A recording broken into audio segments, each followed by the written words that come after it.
我改的这个版本的软件呢 ，FOS 8.5版。大家好，今天的视频介绍一个 3D 打印机的切片软件。这个软件叫 Focus Slicer， 是我用 Cloud 这个 AI 工具完成的这么一个阶段性的成果。这个软件的代码我是已经发布在 GitHub 上面，如果你可以访问的话，可以看这里就是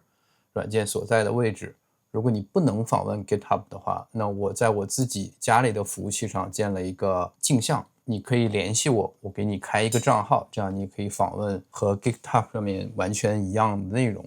除了做了一些简单的说明之外，还做了比较完整的指南或者叫维基，这里面也是中英文可以切换，介绍了我这个软件到底能做什么，希望大家可以上去看一下。包括我的镜像上面也是有完整功能的维基可以看啊。如果这些你都看不到或者说你也不会用，没关系，你只是想看看你这个软件能干什么，我也有一个网站说明了我这个软件到底能做什么。有中英文可以切换，也可以上去看一下。内容文字内容是完全一样的，这个单独的网站的排版会稍微有一点区别。我的软件是专门针对 SnapMaker U1 这台 3D 打印机来修改的。U1 是有4个不同的工具头，在原版软件的设置里面，你更改一个工具头的直径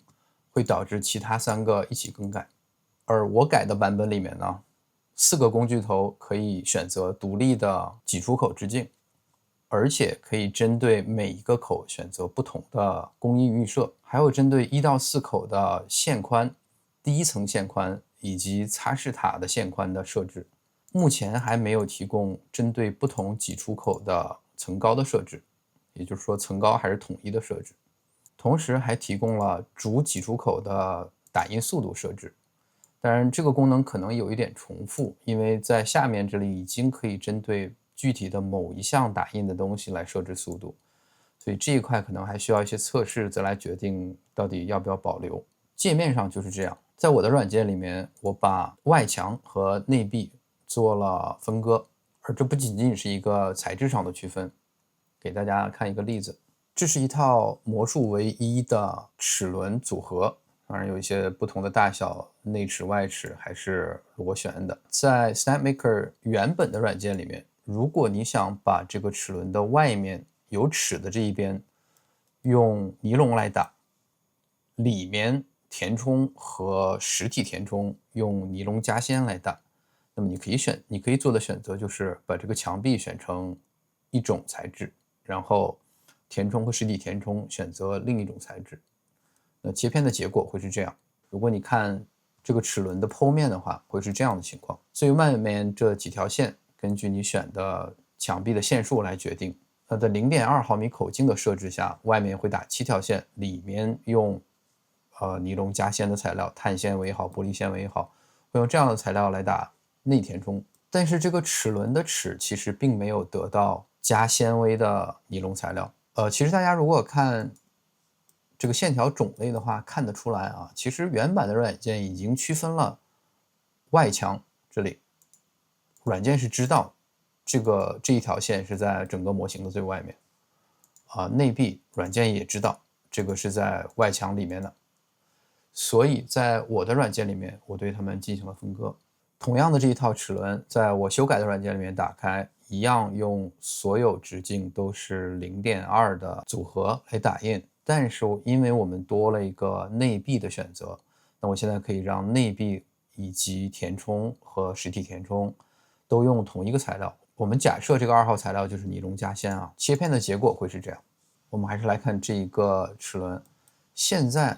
黑色的线代表是尼龙材料打印的，白色的线代表是加纤维的尼龙打印的。也就是说，这样打印出来的齿轮，不仅最外面一层可以有一个摩擦很小的尼龙做表面材料，而且在这一层材料以内，所有的结构都是用加了纤维的尼龙材料来打印。那这样这个齿轮的齿会有更好的强度。这里也看得到，软件原本就是可以区分外墙和内壁。大家应该注意到这里有开关啊，如果我把这个开关打开，我们甚至可以使用这样的方式来打印，也就是用混合直径来打印。那这里会有一个安全机制啊，当你用混合口径来打印的时候，这个擦拭塔以及支撑一定要指定材料来打印。原版软件这里都是一个默认值，这个默认值代表什么意思呢？你可以看得到这个擦拭塔的外面是一层黑一层白的，也就是当前抓取的工具头上面是什么颜色的耗材，它就用这个耗材来打这个塔，这样也是合理的，因为所有的直径都一样，我用哪个头来打没关系。但是在混合直径的时候，如果你依然按照当前抓取的是什么工具头，就用哪个工具头来打印的话，那你会出现 0.2 毫米、0.4 毫米、0.8 毫米和 0.6 毫米的线会叠在一起，而这些不同的线宽叠在一起是会产生问题的。所以在我的软件里面加了这样一个安全机制，当你启用了混合口径来打印的时候，你一定要选定用哪一个材料来支撑，这样打支撑结构的时候，它才能保证每一层都用同样宽的线。那擦拭塔也是一样，在你不选的时候，它是不会让你切片的。那我们这里给它选一个2号，这些都选了之后，那我们就可以切片了。好，切片的结果是这样。这个擦拭塔的外层就只由2号来表现，这个齿最外面的线就是用 0.2 来打印，中间的线或者说其他的线都是用 0.4。那我们甚至可以把填充和实体填充换成更粗的线条来实现。如果2号和3号耗材都是尼龙夹锨的话，那我们就可以让齿里面这一层是 0.4 毫米的线条尼龙夹锨，同时内填充和实体填充，也就是最顶最底这两个平面的填充都用 0.6 毫米来实现，那这样打印的速度会更快。那这就是拆分外墙和内壁带来的优势。你可以针对这个具体的模型来选择怎么样分配不同的耗材给这些不同的功能。接下来给大家也是另一个我觉得比较重要的功能，也就是着色。比如说我要把这个完全是黑色的立方体，然后我想让它的两个对面是白色的，那我可以给它涂成白色，然后切片。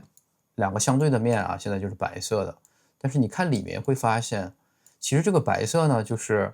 它从这个面取到这个模型中心，然后把它连起来，整个这个体积里面都用白色来实现。同时这个白色有它自己的外墙和内壁以及它的填充，可以看到从上到下都是这样。那你着色过的区域呢，其实是要一整个体积来实现的。那拿这把斧子来举例，如果我希望灰色的部分是硬质的，比如说 PETG 有金属光泽的，黑色的部分我想用 TPU 来打印，因为这些是手握的地方，我希望它的触感是软一点的。那通过原版的着色是不可能实现的，因为整个右边这个体积都是用黑色的 TPU 来打印，左边灰色的部分用 PETG 来打印，那这两个材料是没有办法融合在一起的，所以你打出来这两块一掰就断开了，那这把斧子的手柄就没有办法用不同触感的材质来打印出来，你可能需要把它拆件，然后再把 TPU 套上去。同样像下面的这块如果我这是一个科幻题材的假设说那蓝色的地方我希望用有荧光的蓝色透明的 PETG 来打印，这种材料是存在的，这样你在一些 cosplay 的场合暗光的情况下它会发光，对吧？但是我同时还希望透过这一层蓝色发光的材质看到下面原本灰色的有金属质感的这个 PETG 的底材，那这个在原版的软件里面也是没有办法实现的，因为整个区域